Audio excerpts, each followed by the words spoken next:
Assalamualaikum warahmatullahi wabarakatuh. Alhamdulillahirabbil alamin wa bihi nasta'inu ala umuri dunya waddin wassalatu wassalamu ala asrofil anbiya wal mursalin sayyidina Muhammadin wa ala alihi wa ashabihi ajma'in, amma ba'du. Melalui channel ini saya berdoa pada Allah Subhanahu wa taala semoga teman-teman beserta keluarga sehat walafiat, lahir batin, rezeki lancar, berkah dan segala urusan dipermudah oleh Allah, amin ya rabbal alamin. Diriwayatkan dari Abu Hurairah dalam sebuah hadisnya bahwa Rasulullah SAW pernah bersabda ketika salah seorang sahabat bertanya tentang salat, apakah yang lebih utama setelah salat wajib 5 waktu. Lalu beliau menjawab, salat tahajud. Bahwasanya Rasulullah SAW ditanya seorang sahabat, salat manakah yang paling utama setelah salat yang diwajibkan, salat 5 waktu? Rasulullah SAW bersabda, salat tahajud. Hadis riwayat Muslim. Tak hanya itu, salat tahajud juga diperintahkan langsung oleh Allah Subhanahu wa taala melalui firman-Nya di dalam Al-Qur'an yang artinya, dan pada sebagian malam lakukanlah salat tahajud sebagai suatu ibadah tambahan bagimu. Mudah-mudahan Tuhanmu mengangkatmu ke tempat yang terpuji. Dalam surah Al-Muzammil ayat 1-6 Allah Subhanahu wa taala menjelaskan waktu-waktu yang bisa digunakan untuk salat tahajud, yakni di sepertiga, seperdua atau 2/3 malam. Sebagaimana terjemahannya berikut, wahai orang-orang yang berselimut, Muhammad, bangunlah untuk sholat pada malam hari kecuali sebagian kecil, yaitu separuhnya atau kurang sedikit dari itu, atau lebih dari seperdua itu, dan bacalah Al-Quran itu dengan perlahan-lahan. Sesungguhnya kami akan menurunkan perkataan yang berat kepadamu. Sungguh bangun malam itu lebih kuat mengisi jiwa, dan bacaan pada waktu itu lebih berkesan. Quran Surah Al-Muzammil 1-6. Dari ayat ini dapat diketahui pula bahwa hendaklah salat tahajud disertai dengan tilawah Al-Quran sesudahnya, seraya menunggu waktu subuh. Al-Quran Surah Al-Isra ayat 79-80 menyebutkan bahwa terdapat 4 keutamaan bagi orang-orang yang mengamalkan salat tahajud.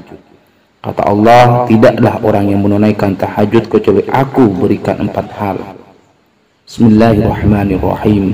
Wa minal laili fatahajjad bihi nafilatan lak asa ay yab'athaka rabbuka maqaman mahmuda wa qul rabbi adkhilni mudkhala sidqin wa akhrijni mukhraja sidqin waj'al li min ladunka sultanan nasira. Artinya, dan pada sebagian malam hari bersembahyang tahajudlah kamu sebagai suatu ibadah tambahan bagimu. Mudah-mudahan Tuhanmu mengangkat kamu ke tempat yang terpuji. Dan katakanlah, ya Tuhanku, masukkanlah aku secara masuk yang benar, dan keluarkanlah pula aku secara keluar yang benar, dan berikanlah kepadaku dari sisi Engkau kekuasaan yang menolong. Dari ayat tersebut dapat kita ketahui bahwa terdapat paling tidak 4 keutamaan dalam menjalankan sholat tahajud. Pertama, asa ayyab'atsaka rabbuka maqaman mahmuda.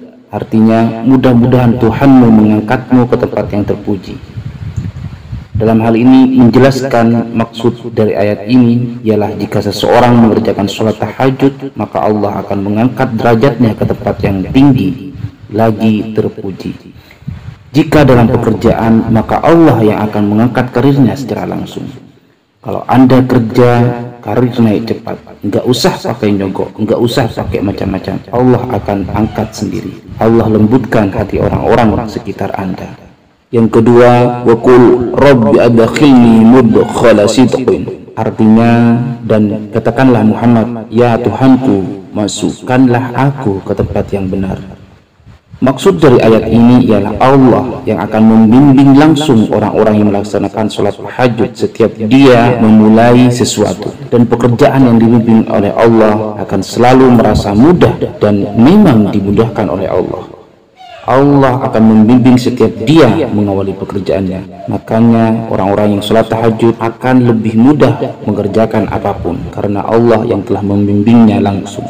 Yang kedua, wa akhrijni mukhraja sidqin. Artinya, dan keluarkan pula aku ke tempat keluar yang benar.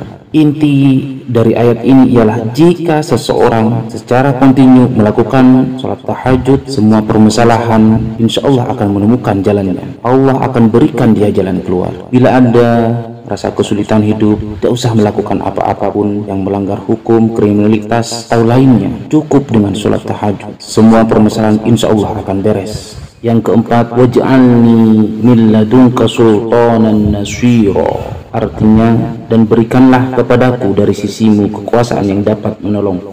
Makna daripada ayat ini secara tidak langsung memberikan kabar gembira kepada kita bahwa Allah akan selalu menolong orang-orang yang menjaga tahajud. Ahli tahajud, kata Allah, kalau dia diganggu, diisengi, dijaili dalam kehidupan, aku langsung yang akan menolongnya. Untuk itulah, marilah kita sholat tahajud dengan ikhlas karena Allah Subhanahu wa Ta'ala. Dengan begitu, perubahan akan terjalin dalam kehidupan kita menjadi lebih baik.